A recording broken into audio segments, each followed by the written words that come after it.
আমি এতদিন অবধি স্পন্সর খুঁজিনি, কারণ ভাইয়া আমাকে সেই জায়গাটা পর্যন্ত দিছে। যখন ভাইয়া সব শেষ, তখন ভাইয়া এখন আমার ভাইয়ার নাই বিধায় ভাইয়া বলতেছে এখন স্পন্সর লাগবে। সৃষ্টিকর্তা সব লিখে রাখেন। যমুনা টেলিভিশনের শোতে ট্রায়াথলেট ফেরদৌসী আক্তার মারিয়ার চাওয়া তিনি ২৪ ঘন্টা না পেরোতেই পূরণ করলেন।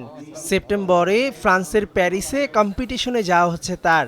ক্রীড়া প্রতিমন্ত্রী আমিনুল হক আর একমি তার হাতে ৫ লক্ষ টাকা তুলে দিলেন। আজকের এই মারিয়াকে দেখে সারা বাংলাদেশের যারা নারীরা রয়েছে, নারী ক্রীড়াবিদ রয়েছে, তারা অনেক বেশি উৎসাহিত হবে এবং তাদের এই উৎসাহের মাধ্যমে আমরা আমাদের ক্রীড়াঙ্গনকে আমরা অনেক দূর এগিয়ে নিয়ে যেতে পারবো বলে আমরা বিশ্বাস করি।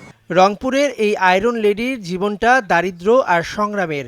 একজন ট্রায়াথলেটের জন্য প্রয়োজন বিশাল অঙ্কের অর্থের, পুষ্টিকর খাবার, উন্নত সরঞ্জামের সাথে বিদেশে খেলার ব্যয়। তা ছিল না মারিয়ার। সেই পথ তো এবার খুললই, স্বপ্নটাও বড় হলো।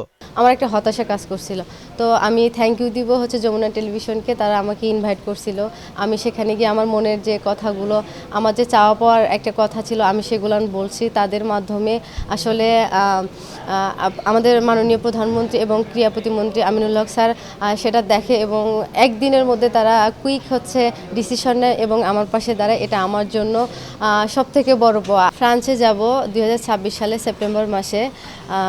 এখানে যেহেতু এটা পাহাড় থাকবে, প্রচুর এলিভেশন আছে, তো আমাকে কঠোর পরিশ্রম করে যেতে হবে। এই জন্য আমি বিকেএসপিতে চলে যাচ্ছি। ওখানে সুইমিং আর রানিংয়ের জন্য প্রস্তুতি নেব এবং ইন্টারন্যাশনালিভাবে কোচের কাছ থেকে সাইকেলিং প্র্যাকটিসটা করে ইনশাল্লাহ আমি সেখানে ভালো কিছু করে দেশে সুনাম বয়ে নিয়ে আসবো।